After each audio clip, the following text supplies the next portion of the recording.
সংসারে আমাদের জীবনে যখন কোনো সুখ বা দুঃখ আসে, তার জন্য আমরা কাউকে না কাউকে অবশ্যই দায়ী করে থাকি, তাই না? এই ব্যক্তি আমাদের সাথে এরকম কাজ করেছেন, তাই আমার সাথে এমন হলো। ওই ব্যক্তি যদি এমনটা না করতেন, তাহলে আজ আমি ওই স্থানে পৌঁছতে পারতাম। সবই আপনার দৃষ্টিভঙ্গির ওপর নির্ভরশীল, আর যদি আপনার দৃষ্টিভঙ্গি এমন হয়, তাহলে তা অনুচিত। সত্যি কথা বলতে, এই সংসারে ভিন্ন ভিন্ন ধরনের মানুষ আছে। এটা আপনার উপর নির্ভর করছে কিভাবে তাদের স্বাগত জানাবেন। একবার ভাবুন, আমি আমার দুটো হাত সামনে নিয়ে এলাম, দুটো মুঠো খুলে দিলাম। দুই প্রকারের মানুষ আসবেন, কিছু না কিছু দিয়ে যাবেন। এই মুঠো যদি আমি বন্ধ করে দিই, তাহলে না কেউ আমাকে কিছু দিতে পারবে, না আমার কিছু যাবে আসবে। নিশ্চয়ই বুঝতে পারছেন এই দুই ধরনের ব্যক্তি কারা এবং তারা কি দিয়ে যান। আমি যদি নিজের মুঠো খুলে দিই, তাহলে কিছু ভালো মানুষ আসবেন, আমাকে আনন্দ, সন্তুষ্টি, জ্ঞান প্রদান করে যাবেন, ভালো অভিজ্ঞতা দিয়ে যাবেন। কোনো খারাপ ব্যক্তি যদি আসেন, তাহলে তিনিও খারাপ অভিজ্ঞতা দেবেন, যার থেকে আমি শিক্ষা লাভ করব। এই সব কিছু আমি লাভ করতে পারি। মুঠো যদি বন্ধ করে রাখি, তাহলে আমি কিছুই পাবো না। দেখুন, এই সংসারে প্রত্যেকের জীবনে এরকম। প্রত্যেকের জীবনে সবকিছুই আছে, ভালো খারাপ দুই মানুষই আছে। ভালো অভিজ্ঞতা আছে, খারাপ অভিজ্ঞতা আছে। নির্ভর করছে আপনার উপর যে আপনি কি করবেন, এনাদের স্বাগত কিভাবে জানাবেন, কার থেকে কি বুঝবেন, কি শিখতে পারবেন, আর কোন দৃষ্টিভঙ্গি নিয়ে অগ্রসর হবেন। এটাই নির্ধারণ করবে যে আপনার জীবন কেমন হবে। আসুন আমার সাথে ভালোবেসে বলুন, রাধা রাধা। জীবনে যখন কোনো ব্যক্তি নিজের লক্ষ্য প্রাপ্তির জন্য নিরন্তর পরিশ্রম করতে থাকেন, চেষ্টা করতে থাকেন, তখন তিনি কষ্ট অনুভব করেন। কখনো শারীরিক কষ্ট, কখনো মানসিক কষ্ট। এবার উনি এটা ভাবতে থাকেন যে আমি কি উচিত করছি নাকি অনুচিত করছি। কারণ অন্যদিকে এমন একজন ব্যক্তিও আছেন যিনি একদমই পরিশ্রম, চেষ্টা করছেন না। তিনি মদিরা পান করেন, বিলাসিতায় জীবন কাটান, অলস প্রকৃতির হয়ে ওঠেন, নিদ্রাতে বিলীন হয়ে থাকেন আর ভাবেন যে তিনি সুখ লাভ করছেন। কিন্তু এরকম কেন হয়? কারণ যখন আমরা সৎ পথে থাকি, উচিত পথে চলি, লক্ষ্য প্রাপ্ত করার জন্য চেষ্টা করতে থাকি, তখন আমাদের ভেতরে থাকা নেতিবাচক শক্তি এবং পাপ এই দেহকে ত্যাগ করে দেয়। আর এই অনুভূতিটাই আমাদের দুঃখের অনুভূতি দেয়, কষ্ট দেয়। এবার সেখানে যদি আমরা কুপথে চলি, অনুচিত পথে চলতে থাকি, তাহলে আমাদের ভেতরে থাকা পুণ্য এবং ধনাত্মক শক্তি আমাদের দেহ ত্যাগ করে দেয়। আর এই অনুভূতির কারণেই আমরা সুখ অনুভব করি।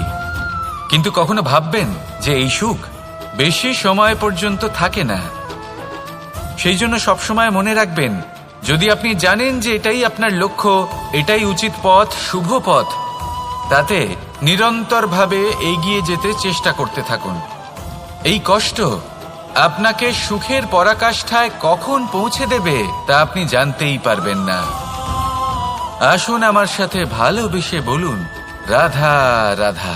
প্রত্যেক মানুষ নিজের জীবনে হীরক তথা হীরে এবং দর্পণ এই দুই দেখেছেন। এই দুই হলো সাদা এবং এরা দুজনেই আলোর প্রতিফলন ঘটায় এবং এরা দুজনেই উজ্জ্বল হয়ে ওঠে। আপনি হয়তো মনে মনে ভাবছেন যে এটা কি ধরনের তুলনা করছি। একটা হীরে তো রত্ন, তার মূল্য দর্পণের থেকে অনেক গুণ বেশি। কিন্তু হীরে থাকাতে দর্পণের মূল্য কিন্তু কোনো অংশে কমে যায় না, তাই না? মানুষ যখন হীরে নিজের হাতে নেয়, তখন সবার আগে কি খোঁজে? দর্পণ, যাতে তার মধ্যে দিয়ে দেখে সে বুঝতে পারে যে সেই হীরে আদৌ তার শোভাবর্ধন করছে কিনা, তাকে ভালো দেখাচ্ছে কিনা, প্রসাধনের জন্য সেটা ব্যবহার করা ঠিক হবে কিনা। অর্থাৎ হীরের উপস্থিতিতে দর্পণের গুরুত্ব কম হলো না। দর্পণের কারণে হীরের মূল্য বোঝা গেল। আমাদের জীবনেও ঠিক এরকমই ঘটে। আপনারা যদি সংসারে নিজের আশেপাশে দেখেন, এমন অনেক মানুষ দেখতে পাবেন যারা নিজেদের ক্ষেত্রে মহান স্থানে পৌঁছেছেন, নিপুণ এবং শ্রেষ্ঠ হয়েছেন। আর তাদের মধ্যে আপনার নিজের মনে হয় যেন আপনি হলেন দর্পণ। নিজেকে ছোট মনে করবেন না। আপনার মূল্য কম হচ্ছে না, আপনার নিজস্ব মূল্য আছে। আর যদি আপনার অস্তিত্ব না থাকে তাহলে ওনাদের অস্তিত্বের মূল্য সংসার বুঝতেই পারবে না। জীবনে সবসময় চেষ্টা করবেন যাতে আপনি আরো বেশি শ্রেষ্ঠ হয়ে উঠতে পারেন। আপনি নিজে যে স্থানে আছেন সেটাকে ছোট মনে করবেন না, তারও নিজস্ব একটা মূল্য আছে। যদি আপনি হিরে হয়ে থাকেন তাহলে অহংকার করবেন না, যদি আপনি দর্পণ হয়ে থাকেন তাহলে নিজেকে ছোট মনে করবেন না। আসুন আর আমার সাথে ভালোবেসে বলুন, রাধা রাধা। মানুষ জন্মগ্রহণ করে, তার সাথে ভয়েরও জন্ম হয়। ছোটবেলা থেকেই আমাদের মনে কোনো না কোনো প্রকারের ভয় থেকেই যায়। কেউ এই বিষয়ে ভয় পায় যে তার কোনো বস্তু তার থেকে দূরে চলে যাবে, কেউ এই বিষয়ে ভয় পায় যে আমি নিজেকে হারিয়ে ফেলব, কেউ এই ভেবে ভয় পায় যে আমার প্রিয়জনেরা তারা যেন আমার থেকে দূরে না চলে যায়, কেউ এই ভেবে ভয় পায় যে আমরা যেন পথ না হারিয়ে ফেলি, আদি ইত্যাদি। কিন্তু সত্যি কথা বলতে ভেবে দেখুন, এই ভয় বাস্তবে কি?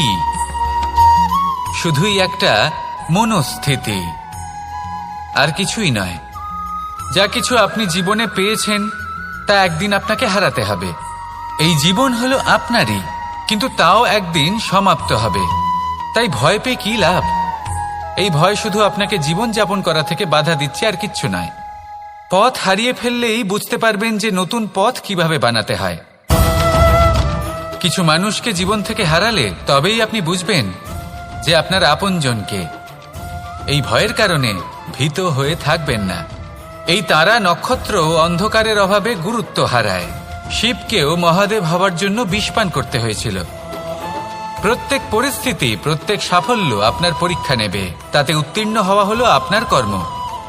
যখনই আপনি ভয় পাবেন বা সংকটের সম্মুখীন হবেন, তখন সাহসের সাথে তার সম্মুখীন হন।